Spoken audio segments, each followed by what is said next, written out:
Welcome to this week's edition of Red and Black Sport. Well, the season is winding down in some cases and winding up in others. The rugby season, great event last Friday night where the Canterbury and the ITM side and the Crusaders named their players of the year and whatnot. And not surprisingly, the overall winner was a guy who's just been huge, hasn't he, really? And that's Matt Todd. And he would have to be a very, very unlucky boy not to have made the end of year two with the All Blacks. But I like his cut of his jib. He said at the presentation that he's more than happy to stay with Canterbury. This is where he belongs. At some stage he'll go overseas and play rugby, and it's every day at a time from him as far as the Rugby World Cup goes in next year. So loved him. I think he's a great player. Now all we need to do is just get Andy Ellis across the line, don't we? We've got to get him home from Japan and get him playing, because I think that's one area we are a little bit light in still as at halfback, and I would be taking a veteran and a senior player. So he's won a World Cup before. But to Matt Todd, congratulations. 100 games of coaching the Crusaders, not even known to Todd Blackadder until he got the award on the night. So, yeah, I think he'd sooner take the wins than the 100 games, but never mind. OK, we have a look at any other sport around the place, and I must admit I actually got a bit hooked on hockey over the weekend, which is a lovely segue to why we're talking today, and that's finally international hockey is coming back to Christchurch. Yes, we all know Pirate Park, it's synonymous with hockey, isn't it, that name? Well, that's gone, of course. So they've had to be a bit inventive, and we get New Zealand playing Canada, 2 test matches over the weekend. Now, if you've not seen modern hockey, please don't go back to Bully 1, Bully 2, etc., etc. It's the fastest moving game. I think they're probably the fittest athletes that have to play the jolly game now. Andrew Hastings, of course, was a former Black Stick. Game's a bit quicker now, Andrew, isn't it? Yeah, it's a bit too quick for me, but it's quite nice just watching it. Great innovations, though, aren't they? I think, yeah, hockey's one of the sports which has made a number of rule changes in the last sort of 10 to 15 years, which have been fantastic, such as the auto pass, no offside. So it's been quite innovative. Do they know how much a player actually runs? Well, it varies now because there's rolling substitutions, so players are on and off very quickly. But typically, a striker will play 5 to 6 minutes at a time and then come off. And that's a full-on 5 or 6 minutes, isn't that it? would just be straight sprinting, so they're very tired at the end of that. So, what's the surface like on the legs? I mean, have they adapted to that obviously now? Yeah, no, it's pretty good. So as long as it's a good water turf with a good base, then it's not too bad for the players. They seem to be in action all the time, the men and women's Black Sticks. Hockey would be the most travelled sport, I would think, from New Zealand, wouldn't they? Yeah, there's no doubt about that. I think they have 4 to 5 months away each year now, and how the hell do they do it? Well, funding. So funding through High Performance Sport New Zealand, and they require that.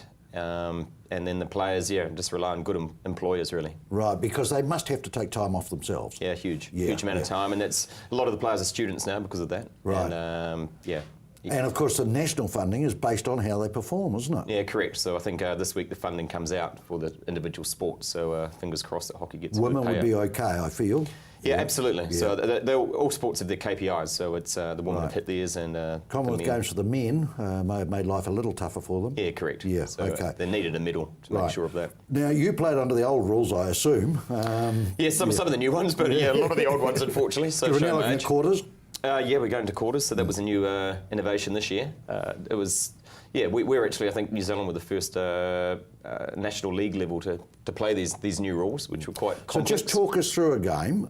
You've got 4 quarters of how long? 15 minutes. 15 minutes. What's the break between quarters? 1 minute and 10 minutes for half-time. Right. Substitutions? Rolling subs, you can have as many subs as you like. Oh, really? Yeah, so seven players on the bench. Typically, at tournaments now, it might be an extra goalie and then 6 field players. Right, and they would cover a variety of positions, I assume. Correct. Yeah, and then strikers typically roll on and off in 6-minute batches or even slightly quicker, 4 minutes. And then the midfielders and defenders might play longer. Right. I've got to tell you, as a game, it would be the least game I'd ever play, I would think. I think it's just lethal. I think it's so dangerous. A cricket ball was okay, but a hockey ball, I tell you what, and the sticks as well. It's physical, and yet so much skill now on the new surface, isn't it? Yeah, absolutely. It is a physical game. The guys will do a lot of weight training. You have to be strong. My era, the sort of players were probably weighing between 70 to 80 kgs, and now I'd say between 80 and 95. So they've really bulked up a lot. But that requires time as well, doesn't it, to develop those bodies? Absolutely. So, you're talking over a period of a season that they'll be in the gym at least 4 or 5 times a week, and a lot of training on top of that also. Well, my other guest is probably under a little bit of stress just at the moment because he's going to tell me the last time, he's the CEO of Canterbury Hockey, he wasn't in that position at the time, but the last time that Canterbury hosted an international game of hockey. Rod Templeton, when was it? Pete, it was in 2007. It's a long time ago, isn't it? And I'm pleased you asked, because I had to find out from the team before I came over.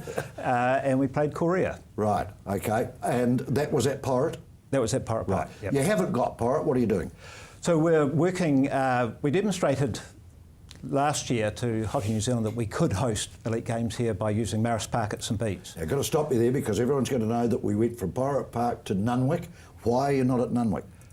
Because we don't have the right turf. We're all wet dressed at Nunwick. We need a water-based turf, which is what we have at St Bede's. Right. And unlikely that Nunwick will get one of those surfaces, I presume? You'd be looking for a new home first, wouldn't you? Our new home, and we're incredibly supportive of what's happening for Ngāi but if we were to put water in it at Nunwick, it would be at a significant cost, and really we're best to use that cost or that money for what we want to do at Ngāi. So just tell the viewers, whereabouts are we going to go over this weekend? Where do we go to watch it? You go to Marist Park at St Bede's. At St Bede's. That's behind the college, isn't it? It is. You go up Mulmarangi Crescent. Right.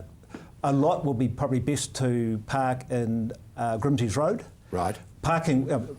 We've had a huge amount of support from St Bede's, and luckily the school is not being used at the moment, but it still is a school turf for which we're hosting an international. Right. So the logistics are challenging, but we think we're going to offer a great venue for people to come along and watch. So why did New Zealand Hockey embrace it? Why did they say yes, have a go? Well, they're taking a lot of the elite games and test matches out of Auckland, right. which is great, and they've had some. Has that sort of reached saturation? No, I think it's more engaging with the whole hockey community. Right. And they've had some incredibly successful tournaments in the Taranaki, up in the Hawke's Bay. And I think being able to bring the local community in, not just the hockey community, but also the public. As a large Is it a risk, Rod? I mean, they are obviously very, very sure that it can be hosted correctly.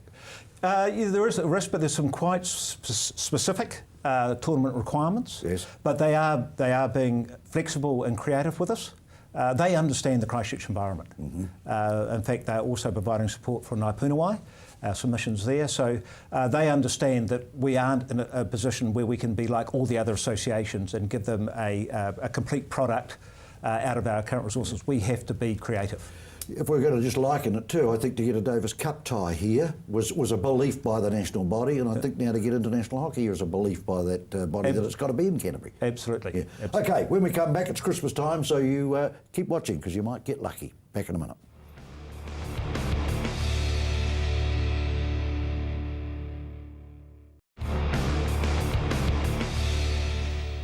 Welcome back. Well, I can tell you that the boss was away for a couple of days last week and I managed to sneak into the prize cupboard. So I found a Christmas present for you.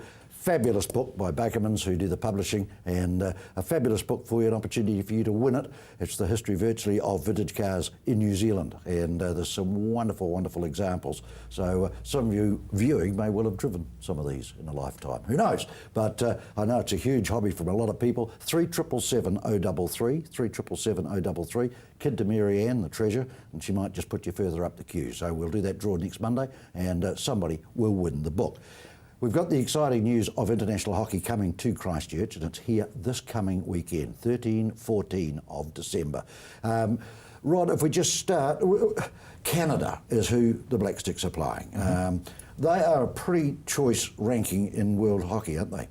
You've asked me a hockey question. No, you don't want me to do that, Andrew. That's where why are they Andrew's rated? Number 16, but Yeah. they're a good foe. They've got a very good drag flicker and their corner specialists, so the person that takes the penalty corners, and no, they'll be a good team. Right, okay, so we've got a high quality side coming here, which is good. Yeah, no, it's great. It's great for the province. Have you had a run on the Marist field? I have. I played a game of senior hockey there, embarrassed myself, and then retired again. Which marks it retirement number what? This one here was, rather than an enforced retirement, it was actually I could go by myself. But yeah, it's a nice And turf. the Black Sticks are at full strength? There's still some players in Europe, so they'll be down 3 or 4 players, but it's a strong-looking team. Right, and you would expect New Zealand to win it? Yeah, you would. You would expect them. They're ranked a lot higher, but there is some new players in there and a few Canterbury boys in there too, so it's good to see. Rod, you were talking about logistics. When do the New Zealand side get to actually have a run on the park? They're coming down on Thursday afternoon or Friday morning. Because they're in Nelson beforehand, aren't They're playing 2 tests in Nelson. Yeah. And then they come down and are looking to be on the turf on Friday. Right. We'll also be down there setting up, obviously, all the temporary facilities we need to run the game. And Canada are going to run at the same time? Canada are actually staying at St Bede's. That's one of the things we've been able to organise so that they'll have immediate access. Right, okay. So all is in readiness, but we talked about the logistics. How many people, realistically could that ground hold? Well, that is the question. Because if we have too few, that's not good. If we have too many, that's also no good. We think around, at a squeeze, 1,500 to 2,000, but that will be at a squeeze. But it's interesting that a number of the players do really enjoy that close proximity of the spectators because it gives a real atmosphere. So we're going to monitor that. We hopefully have got enough seating. There'll be a lot of standing, but remember that these are, and we're also having a curtain raiser, but the main game is one game. When we have the NHL, the Cats and Cavaliers playing, we have 2 games in a row. Right. So there is an expectation. I think hockey, particularly the hockey community, do like being standing around the turf, but we also obviously have seating. We used to stand a lot at Pirate Park. Yes. Yeah. You had a grandstand, but there was plenty of people stood around. It was great. The other thing, of course, you've got to think about is that it's a 3 o'clock game. So weather-wise, time of the day, it's a busy old Christmas season, but 3 o'clock in the afternoon, it's not really going to impinge on people's leisure time too much, is it? That's what we're hoping, because it is a challenge, the timing, but at the same time we really embrace the opportunity to have a test match here. And we're hoping that both Saturday and Sunday, we're getting a good waiting between the 2 days, and that, and then people can come down, can watch the hockey, and then have time to do other things. How do they get tickets? They get tickets on our website, www.dash.co.nz, or they can, we will be selling tickets at the ground. Right. But again, this whole ability to fit people in, there is a risk, I guess. There's a double whammy. There's a risk of being able to get in, but we should be able to accommodate everyone. But also there's a discount for buying online. Right. So it's to your advantage to actually get online and secure your ticket for either one or both of the days. So it's 3 o'clock both days at Marist Ground, behind St Bede's College. And that's 3 o'clock both days. And it's the New Zealand men's side, national side, up against the Canadian national side. So it's good quality hockey. As I said before, if you've not seen the modern game, you'll be in for a bit of a shock, I would think. No two ways about it. Pete, I want to also mention that we're making an event out of it, so we do have half-time entertainment. We've also got curtain raisers on both days. Are you having a run again? No. You're not going to come out again. Good Lord. Yeah. Hopefully he'll be behind a microphone. And we've also got a curtain raiser. We've got our 2 local representative teams on both days, 2 different teams, playing at 12:30. Great, okay. Food? There'll be an entertaining area, so we've got food and coffee and a number of the other things to both entertain. You wouldn't have alcohol at St Bede's, would you? Unfortunately, one of the licensing laws, I think they may have alcohol there, but the licensing laws mean that we can't be selling alcohol at the game. But then you can get a coffee and something to eat or whatever. Definitely. Yeah, okay. So if you came for the curtain raiser, for argument's sake, you've got time to have a nibble before the big game at 3 o'clock. What does it mean to play for New Zealand? You've done it. The pride in the jersey, we hear a lot about it in some sports, not so much in others. There's something special about representing your country at hockey? Yeah, absolutely. I mean, all the guys, it's an exciting time, and to wear the silver fern at any sport's a big accomplishment. So you guys remember your times? Yeah, absolutely. Yeah. They're starting to fade a wee bit, but I think it's just age. But loved it. Every single game it was fantastic. Were you old enough to see 76?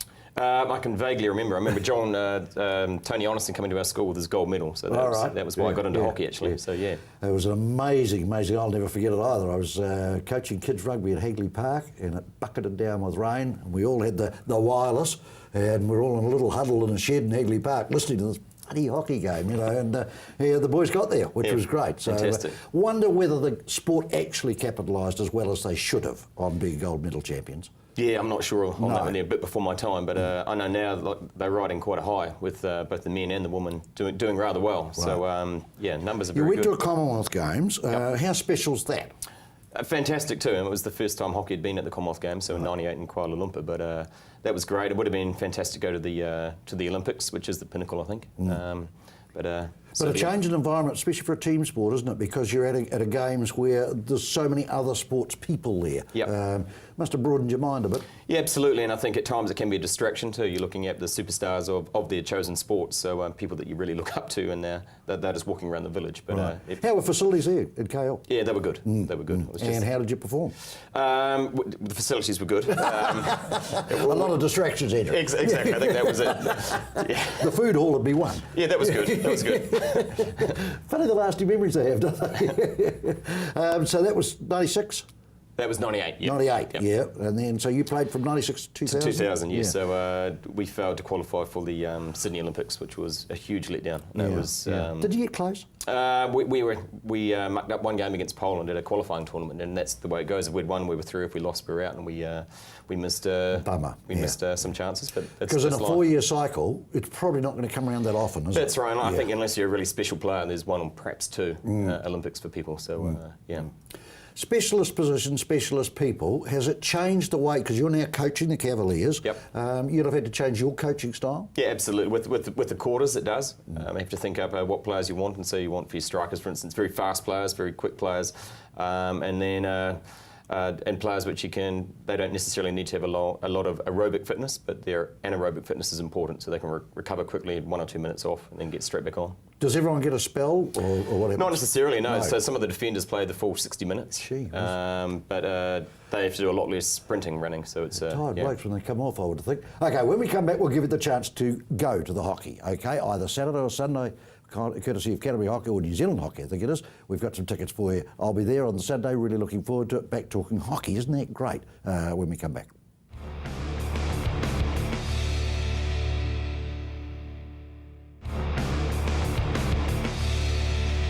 Welcome back. We're talking the sport of hockey, and why? Because the international game is coming to Christchurch, and it's 2007 is the last time that you had a chance to see international hockey. Well overdue to be here. It's at the Marist Ground behind St Bede's, and it is New Zealand against Canada. There's a curtain raiser. The main game is 3 p.m. Saturday and Sunday. If you buy your tickets online, you'll get them cheaper. But if you're very, very good, I've got 5 double passes which you can go either day to. All you've got to do is ring 377 033. Talk to Marianne. We'll put you in the draw. She'll ring you on Friday, and you'll be able to go Saturday or Sunday. You and your squeeze, and you'll thoroughly enjoy it. Double passes to give away, 5 of them. And I thank New Zealand Hockey and Canterbury Hockey very much for enabling you to have the chance to go. I'll be there, as I say, on Saturday. Very much looking forward to it. Numbers playing the game now, Andrew. I mean, it seems, well, Rod was, we could actually go to Rod as an administrator. How many people do you pump through Nunwick Park? We've got just under 5,000 registered players, 4,700 I think at our last count for this year.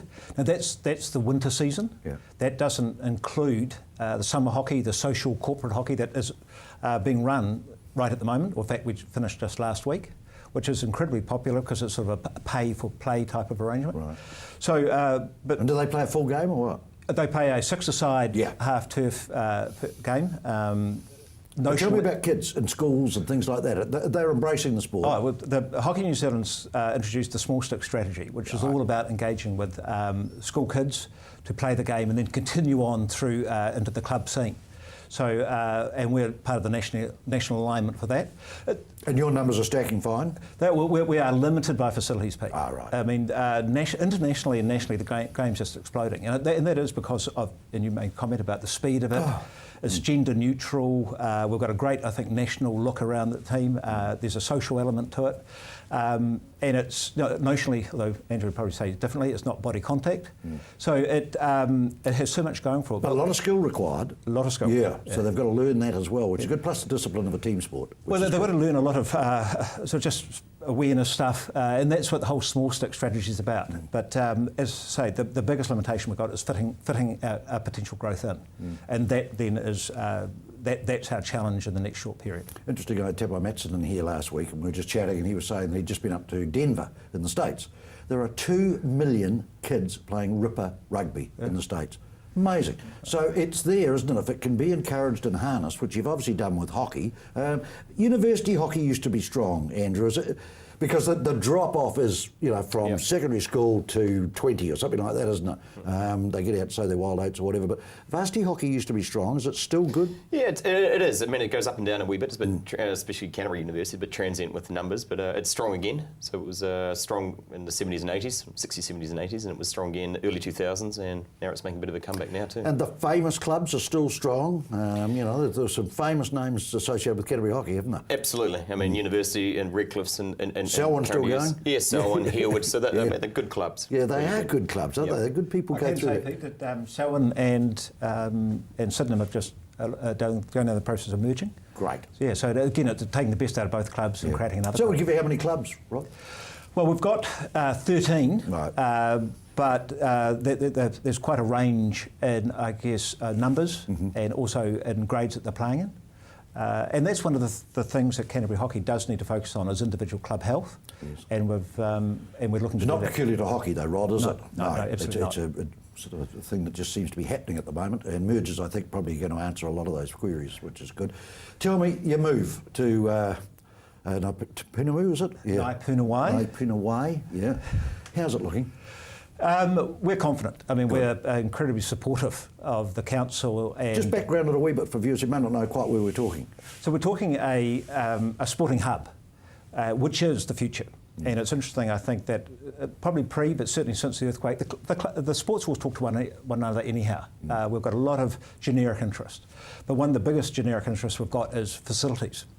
And the council and overseas experience and New Zealand experience confirms that working together with other sports doesn't just give you a co-location advantage, but it gives you a collaboration advantage. So what are you looking at taking out to the AMP Showgrounds area? So well, it's not the AMP Showgrounds, it's that area, going further south towards Horswell. We're looking at tennis, athletics, hockey, plus also other, if you like, grass turf sports who will be interested, and then building an infrastructure and international facilities around that. It's not intended, Pete, that that'd be obviously day one or even year one, obviously. What we need straight away is playing surfaces. And I think all the sports are the same. I mean, athletics are very much in that boat. You're actually going out to an absolute growth spurt area too, aren't you? Out that way. I can't believe the subdivisions out there. And the infrastructure that the council are looking to put around it as far as transport facilities and all the rest of it. No, it is. But more importantly, it's one of the few areas of stable land that we can put a turf on. Right. Yes, well, it's got to be chased, doesn't it? It's got to be done. We've got to get some agreement around this town. It's starting to do my head in a little bit, I've got to tell you. I always said when we had the earthquake, be the worst city in the world, you always argue we would put a bus stop, for God's sake, let alone build something. But I'm getting grumpy. Sorry, I'll keep on that. It's Christmas. I've got to be careful. Tell me, the strength of our provincial boys and men's and women's teams. In your view, how is it now? I think very good. I think the women... Both the men and women are in top four the last couple of years, so I think, and underage is doing well. Under 18 boys won. So success breeds success, doesn't it? Yeah, absolutely. I mean, you need good programs in place. I think there's good training programs now in place, good coaches in place, and there's great players coming through. How do you give up so much time? I have to bribe the wife a lot. And, it's a huge commitment, though. It is big. I mean, it's like any sport or any passion that you have to give up some time, and it's selfless at times, but it's good. You get a lot of reward from it too. Best of luck behind the mic on Saturday and Sunday. It's not an easy job, I can tell you that for nothing. And Rod, best of luck in your planning. We've got 5 double passes to give away, 3777033. You can go either Saturday or Sunday, 12, 13 December, 13, 14, sorry. 13, 14, Saturday, Sunday, out behind St Bede's College, and get out there. 3 o'clock, the curtain raiser at 12:30. Don't forget the book as well. You can have a crack at the vintage cars, 3777033. And we'll catch you again next week as we zero in on Christmas. But that's where I'm going Saturday. Look forward to seeing you out there.